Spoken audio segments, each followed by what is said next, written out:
Hi folks, this is in reference to the incident in Washington, D.C. with the high school boys from Covington High School. The young man at the forefront of this controversy, he was interviewed by Savannah Guthrie of NBC.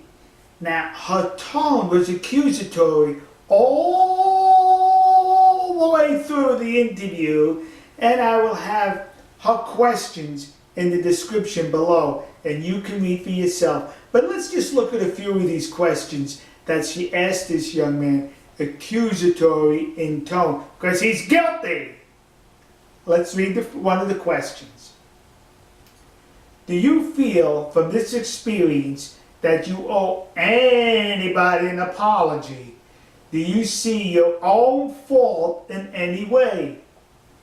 So in that question, she says she's assessing judgment. He was wrong. And you want to know why he was wrong? Well, very simple. He was pro-life, he's Roman Catholic, a Christian, and he supports President Trump. That's it, kids. Supporting President Trump. Yeah, that's the reason why he's guilty. He owes an apology to the whole world and the galaxy also, wearing that hat, being Christian and pro-life. You see, folks, they are out, the liberals in this country, to diminish Christianity's influence in this country. And the first group to be attacked were Roman Catholics. Also, this poor young man had the misfortune of being white, Christian, and a male. Could you get any worse in this country than those three put together in one body? Let's look at another question she asked this young man. What some people see is a young kid with a smirk on his face. That was him, smirking all over the joint. Wait a minute.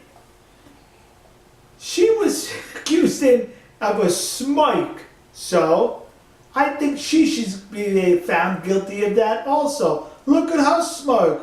Oh, but that's okay, because in feminized America, a woman could smirk. But you get a young man who's a Christian, pro-life, with one of these, why you better to get that frown off your face, your smirking face. Yeah! The news media makes me sick. Let's look at another question she had for this young man. Do you think if you weren't wearing that hat, this might have not happened, or it might have been different? Yeah. This hat caused the trouble right here.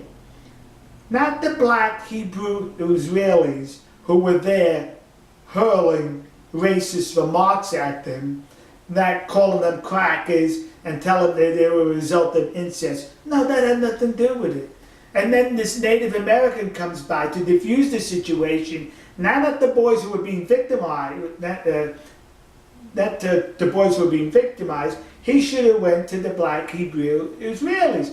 But there was another adult victimizing these boys, and it's all because of this. Yeah, this hat is the reason why. You don't understand that? So let me see if we understand this correctly. If a girl goes down the street dressed like a slut, and a young man happens to whistle or maybe manhandle her inappropriately, and it goes to trial, and why did you do that? Well, look how she was dressed. That's no excuse, we are told. We don't care how she's dressed or not dressed. It's inappropriate to say anything or do anything towards a young lady. However, if you wear one of these hats, that's a reason you get whooped upon physically, verbally. Yeah, wear one of these hats. If you're a white Christian male in these United States, what you wear is enough to get whooped upon verbally or physically. But if you're one of them there females in feminized America, you could walk down the street with fig leaves on, and you better not look, say anything, or give us that wolf whistle. Now, she then, I think the next day, she interviews the Native American who was beating the drum, who was so innocent, pure as the wind-driven snow. And let's look her smile on her face. Gee, that was a smile. That is a smoke. Of course she wasn't going to smoke at this gentleman, this provocateur. Let's read one of the questions she addressed towards this pure Native American. First of all, first question, how have you been doing? This has been a whirlwind few days for you. You find yourself on the front page of every newspaper. How are you doing and how are you feeling? Yeah, she was concerned for his well-being. I don't remember asking the young man how he was doing, how he was feeling. No, not at all. Because he's the victimizer. He had one of these on, and he's a white Christian male who needs to be dispatched. Whereas this poor Native American provocateur, her heart went out there. See, that's the biased news media in these here United States. We'll see you. God bless you. God bless America. And God bless the country you happen to be in. See you.